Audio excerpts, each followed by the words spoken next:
It's March 30th, 2026. Here's the latest news. So Trump is threatening to obliterate Iran's power plants, oil wells, and critical infrastructure if the Strait of Hormuz is not reopened, essentially threatening war crimes, as he claimed again just before markets opened that he was having positive discussions with the Iranian regime.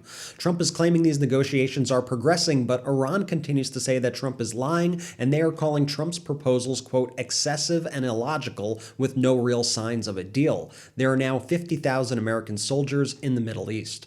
Iran is openly mocking Trump on social media, disputing his claims about oil tanker deals and reopening shipping lanes, while tensions continue to rise in the region. Missile strikes continue across the region, including hits on Israel's Haifa refinery. An Iranian strike hit a Kuwaiti power and water facility, killing a worker and damaging critical infrastructure. New satellite images show fires on key oil pipelines in the UAE, suggesting Iran may be targeting alternative export routes. A U.S. missile used in Iran reportedly struck civilian areas, including a school and residential buildings, killing at least 21 people per a New York Times investigation. The global oil market is being rocked, with analysts warning this disruption is worse than any previous shock and spare capacity is nearly gone.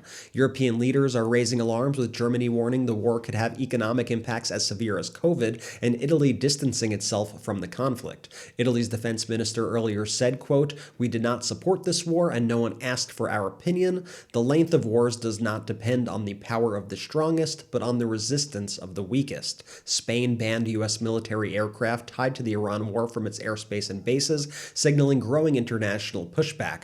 Republicans are now considering cutting federal health spending to help fund up to $200 billion for the war and immigration enforcement. Reports also say that Iran used decoy tactics over Dubai, triggering massive defensive missile launches and costing the UAE roughly $100 million.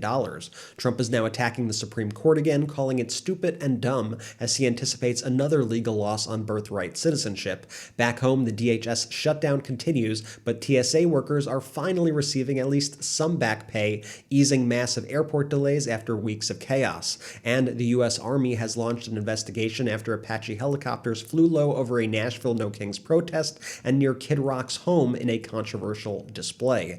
That's all for now. Spread the word and listen to the MeidasTouch podcast for more.